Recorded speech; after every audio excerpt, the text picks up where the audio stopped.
poursuit. Je joue au chat, moi la souris. Jamais, jamais peur dans le noir. Attention, souris noire.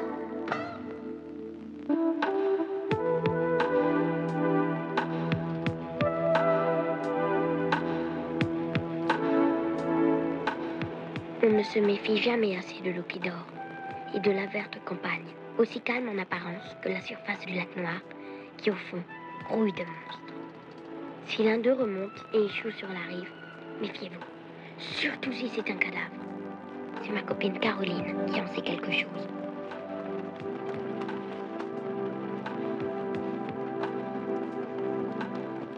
C'est elle, Caroline, la crème des copines, la meilleure des élèves, bref, la petite fille modèle dont rêvent tous les parents. Regarde ce que mon père m'a donné pour l'exposer.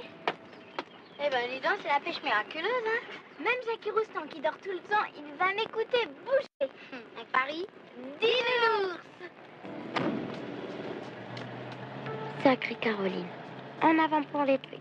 Faut dire que chez elle, c'est une vraie affaire de famille. Son père, le parfait pêcheur, venait juste d'être élu président de la société de pêche. Seulement, ça n'avait pas plu à celui d'avant, qui lui se voyait déjà président à vie. Déjà qu'il était méchant comme une teigne, ça l'avait pas arrangé. Bah, regarde le père Pruneau, il est horrible ce bonhomme. Tu sais ce qu'il a fait? Il a été mettre un brochet dans la rivière. Et pas un monstre. Quel intérêt? Ben, pour bouffer toutes les truites et embêter mon père.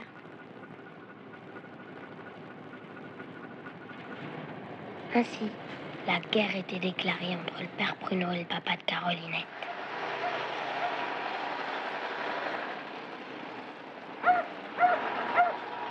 En attendant, j'avais gagné mon pari et les 10 nounours. Un sacré fils. Il sait même pas distinguer une tanche d'une anguille, cet innocent. Enfin, il n'est pas fainéant. Pour ça, je crois qu'il a intérêt. Quand je serai plus là, tout ça est à lui. T'en veux combien des asticots? Une bonne marque. Il a presque plus, bien sûr. Félix! Félix!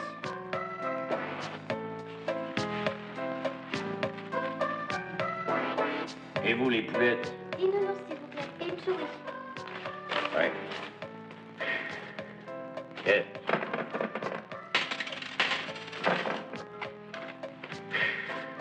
Et une souris, voilà les poulettes.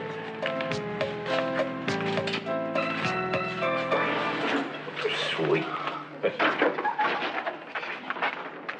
Ah, Félix!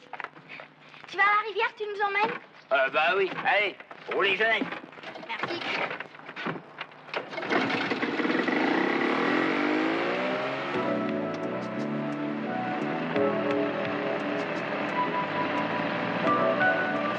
T'en veux pas? Oh non, Allez, pour faire plaisir! c'est gentil. Avec le père Pruneau, j'ai jamais le droit d'en prendre.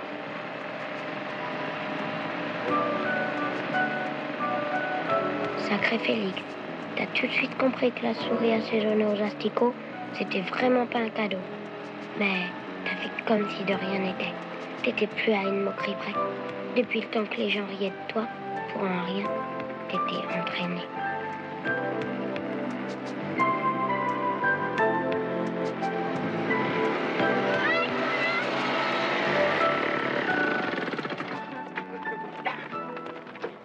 Papa, il est là, le monstre! Ah, il est là, je le sens. Hein. C'est pas la peine, on ne l'aura pas avant cette nuit. Ah, vous avez fait du beau travail avec ton patron. Tu ne fais pas plus lion sans que t'es. Du lac Noir à ici, vu la taille qu'il a, t'as peut-être pas été l'aider à le transporter, le brochet? Mais t'inquiète, tu peux aller lui dire à Pruneau. Avant demain, j'aurai sa peau. Ça t'a débroché. Cette nuit même.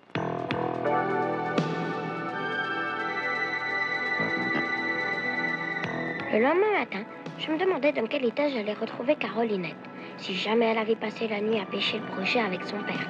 Mais c'est pas vrai! Il est mort, je te dis! C'est à la rivière qu'on l'a tué! Avec un grand couteau! Même qui flottait comme un bouchon! Les morts, ça flotte pas! Si les morts, ça flotte! Les gendarmes!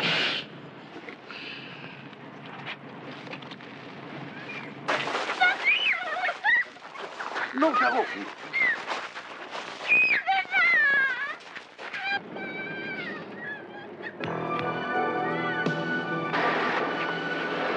Ils l'ont arrêté. C'est le papa de Caroline. C'est lui l'assassin. Il a tué le père Pruneau. Il l'avait menacé. C'est ma maman qui l'a dit.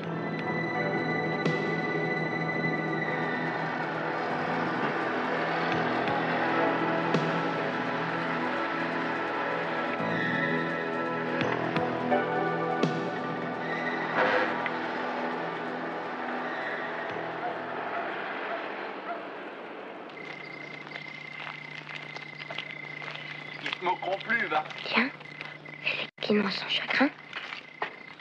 Fini, fini. Fini. Mais où va-t-il avec cette corde? Va se prendre dans la forêt quand même.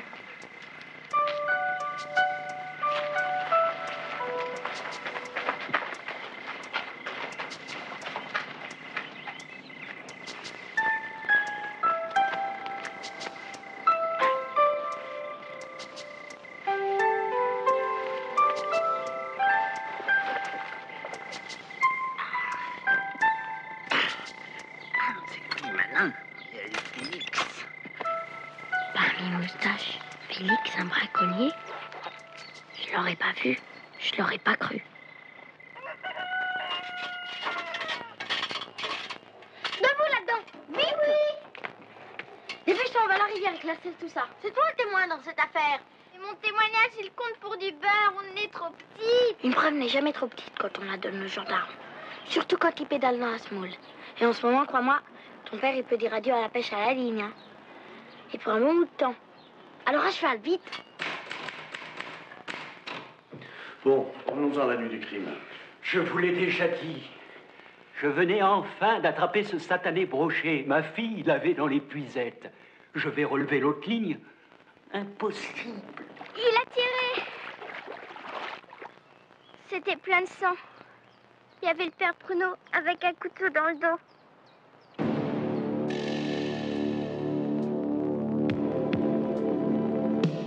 J'ai aussitôt envoyé la petite pour prévenir, et après je l'ai tiré sur la rive. Ouais, bah t'étais pas beau à voir, tout couvert de sang. Et enfin, avec tout ce sang, l'assassin a dû s'en mettre partout. Sauf s'il avait une salopette en caoutchouc. Tu sais comme mon père. Et qu'il soit parti par là, en marchant dans l'eau à la façon des Sioux. L'embêtant, c'est qu'on n'a pas retrouvé d'autres traces que les tiennes, à plus de 300 mètres à la ronde. Si tout est contre moi. Là, dans la vase, une empreinte. Elle est immense. Une empreinte de bottes? Non, de sandales. Tu sais, les mêmes que les miennes. Sapristi.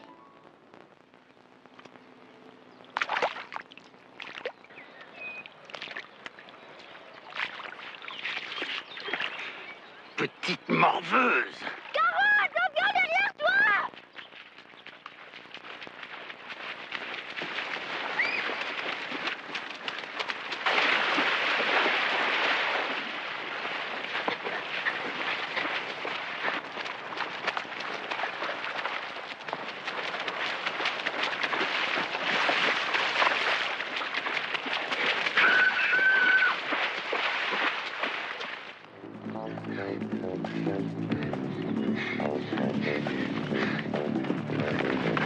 Vite, Caroline, elle te tuer. Dépêche-toi, vite.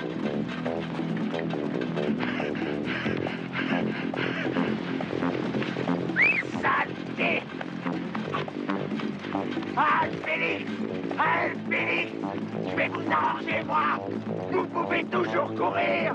Je vous aurai. Allez, crevage. Je vous aurai. C'est fini de se moquer. Prudent, c'était le premier.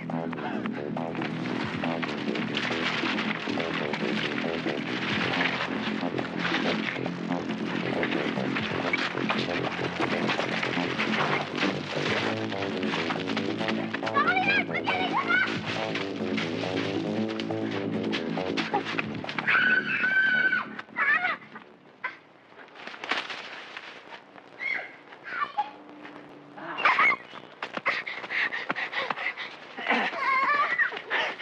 Piégé. T'es plus si fier. Hein, t'as peur? Eh ben, t'aurais pas dû.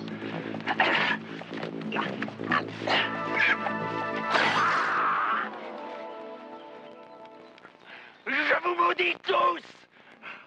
C'est vous qui êtes les méchants. Je vous demanderai pas pardon.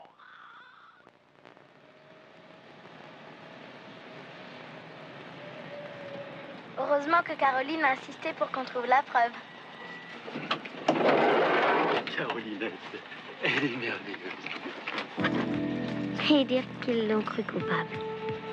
On peut y aller, chauffeur, on m'attend plus loin.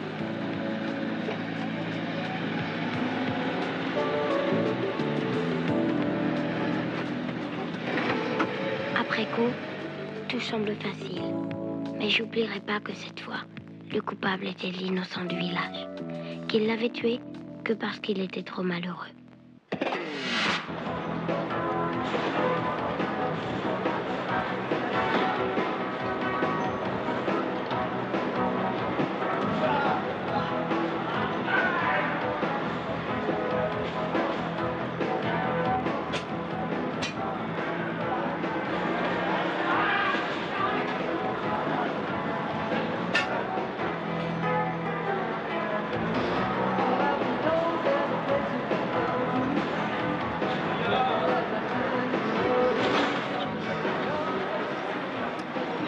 Genre, je regarde Bruno avec Sophie.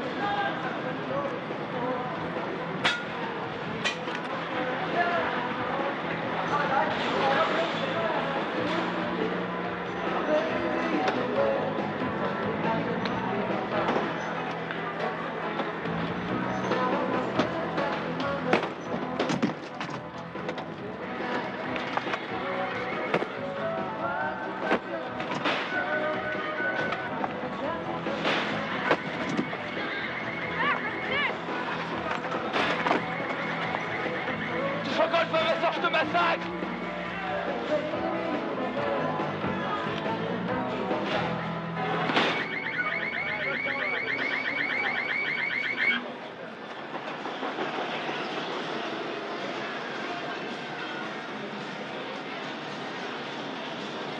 Ce dimanche-là, il faisait un temps triste, comme toujours au mois de novembre. Ricky Miller, mon de classe, m'avait invité avec son frère et sa sœur dans leur maison de campagne, sans les parents, pour les vacances de la Toussaint. Quant à la bagarre avec Bruno, je peux rien en dire, car ça se passait la semaine précédente. Mais par contre, j'en ai entendu causer. Mais regardez plutôt.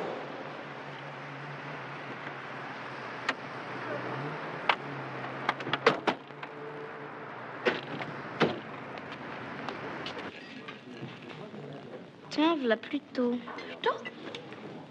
Ensemble, c'est là.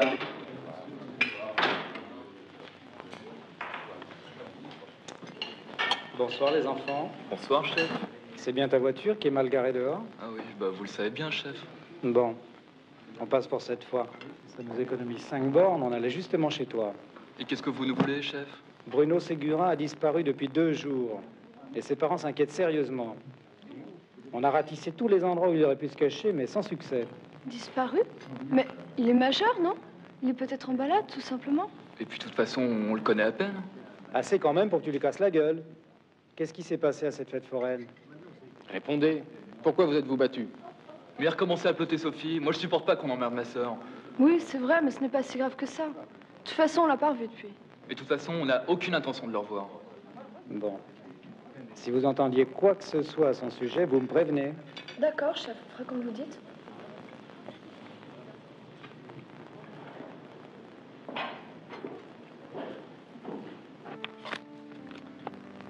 Allez, Ricky, celle-ci est facile. Dans quel album de Tintin la Castafiore apparaît-elle pour la première fois? Castafiore. Je prends du hein. Je sais. Lotus bleu. Perdu, tu réponds trop vite, c'était le sceptre d'Autocar. Oh, j'en ai marre. Puis je vais aller lire avant de me coucher. Et toi, rends-moi mes stranges. Vas-y, prends-en un autre. Quoi, c'est le dernier numéro que j'ai pas encore lu. Allez, au lit, les bébés. Toi, demain, je t'écrase au ping-pong. Normal, je finis le bonnie quand même, hein. À mon tour.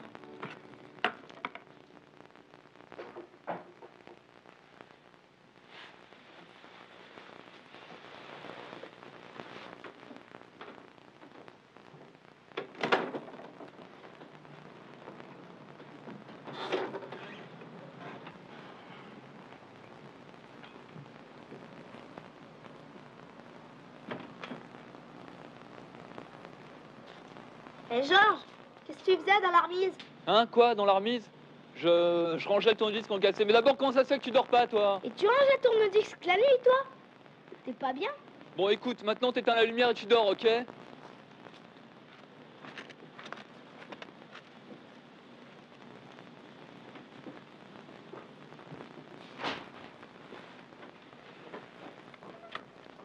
Salut, vieux Magnéto à la noix.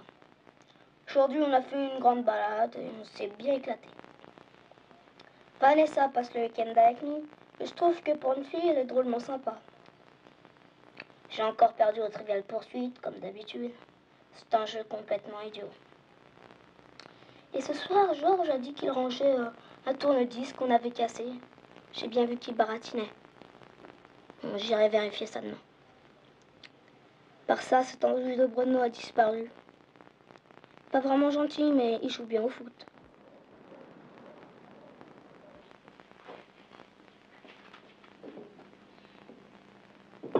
Et Ricky, tu viens avec nous, on va faire les courses. Oh non, ça me dit rien. De toute façon, là, je vais me recoucher là. Quel bulleur intégral, ce mec. Et les vacances, c'est fait pour ça. Moi, j'irai voir téléfoot. Oh, du silence à rentrer. Ah, en fait, Ricky, tu n'as pas besoin de piles pour ton magnétophone? Non. Bon, allez, on y va, on n'a pas que ça à faire, hein. Elle est où, Vanessa? Vanessa, on y va! J'arrive!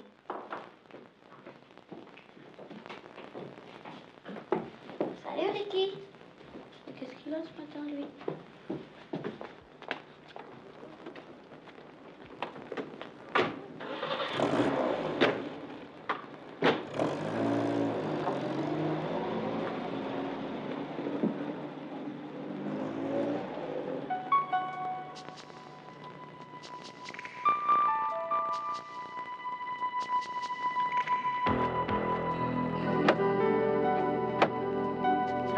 Parole, elle est fermée à clé. Qu'est-ce que c'est que cette histoire?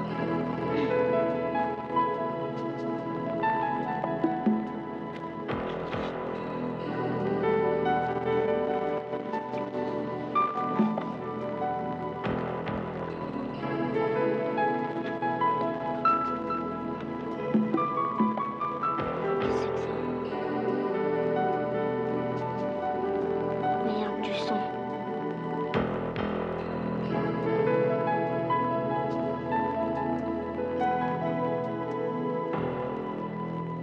Salut Magnéto. Je tiens pas vraiment la forme ce matin.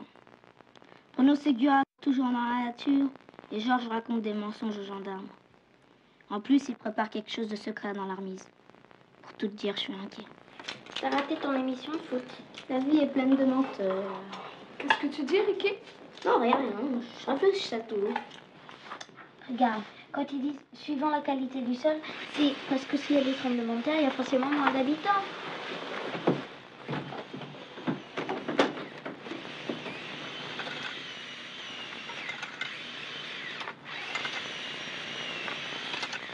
C'est quoi ce bruit, Sophie? Georges coupe du bois, la tronçonneuse de la remise. Du bois? Bah oui, du bois.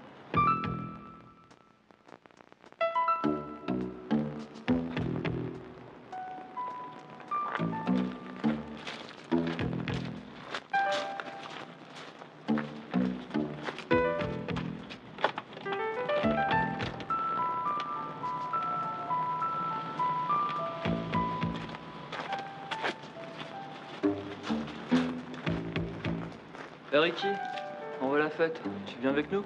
T'as déjà fini de couper ton bois, toi? Mais oui, je suis un rapide. Allez, appelle Vanessa.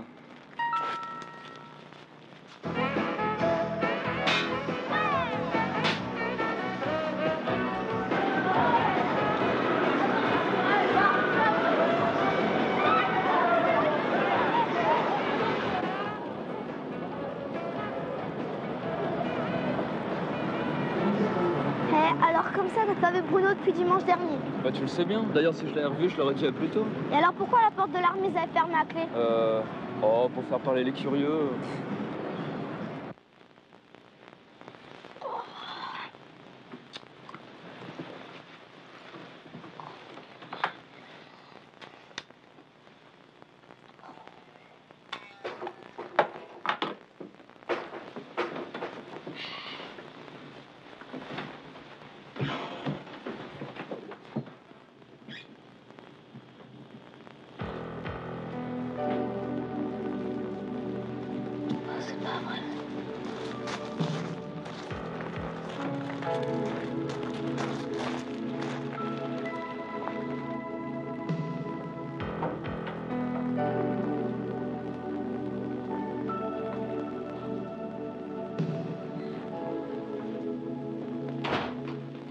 Écoute, Massacre à la tronçonneuse, c'est rien qu'un film, ça n'existe pas dans la réalité. Écoute, bon. D'abord, Bruno disparaît. Ensuite, Georges dit aux gendarmes qu'on le connaît à peine. C'est même pas vrai. Georges le déteste et on le connaît très bien. Ensuite, il coupe à la tronçonneuse dans la remise. Cette nuit, comme des voleurs, sortent un gros paquet en plastique noir. C'est vrai, c'est plutôt inquiétant, mais je suis persuadée qu'il y a une explication à tout ça. Ce qu'on fera demain, on appellera ton père et puis on décidera quoi faire avec lui. Demain? C'est trop loin. J'ai la trouille, moi. J'arrive pas à croire que Georges ait pu faire ça. Ça se trouve, Bruno est coupé en morceaux dans la cave avec plein de sang partout. Oh, écoute, arrête maintenant, c'est dégoûtant. Hein. Si t'as vraiment la trouille, tu vas prendre. Il y a un lit de camp, une couverture sur l'armoire, tu viens les mettre tous les deux là et puis tu dors dans ma chambre. C'est vrai, je peux? Mais oui, tu peux.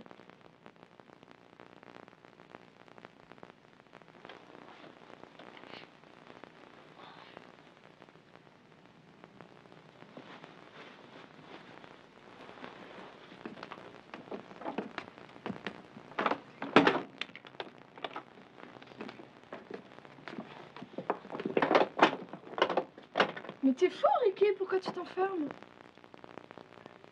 Mais qu'est-ce qui t'arrive? Réponds. Réponds, ouvre, viens déjeuner. Il y a une surprise pour toi si tu descends. Tu sais quel jour on est quand même, Ricky? J'en sais rien. On est le... Bon, on est le 5 novembre, Ricky, le 5 novembre, c'est quoi? Mais j'en sais rien, je te dis. Oh, si.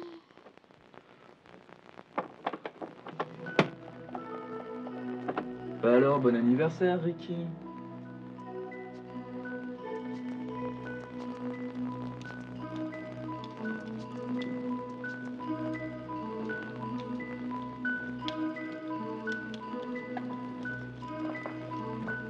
Eh bien, Ricky, tu n'ouvres pas le sac? À mon avis, il y a sûrement un cadeau à l'intérieur. Bon. Alors, je l'ouvre? Ouais.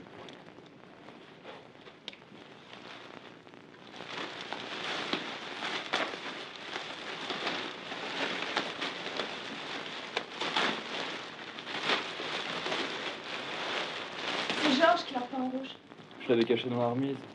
C'est pour ça que j'avais mis un cadenas, gros melon. Oh, vous pouvez pas savoir comme je suis soulagée. Hein. Soulagé, tu veux dire content? Oui, content. Et il a combien de vitesses? 3.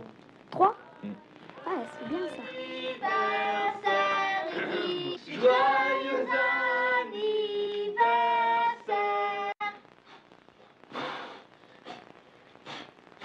Ouais.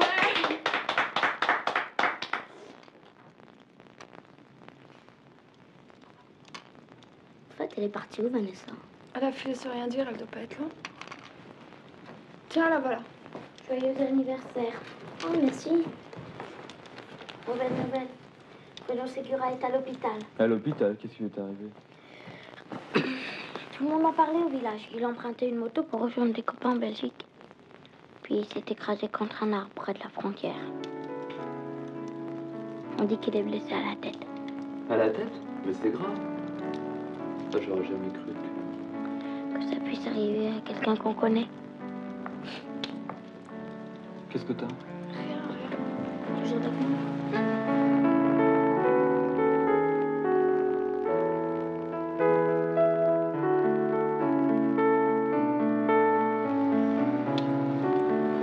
Depuis cette histoire, 4 mois ont passé. Ricky m'a invité à nouveau pour les vacances de février. Bruno est sorti de l'hôpital et file le parfait amour avec Sophie. Georges a l'air d'accord. Vous savez ce que dit mon père, les amis? Le passé, c'est le passé.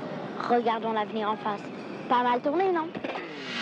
Souris, souris, souris noire. Souris, souris, souris. Souris, souris, souris noire. Souris, souris, souris, souris, souris noire. Les gros voyous, je les poursuis. Je joue au chat, moi la souris. Jamais, jamais peur dans le noir. Attention, souris noire. Tous les bandits, les gros matous ont peur de moi. Ça les rend fous. Leur vie devient un cauchemar.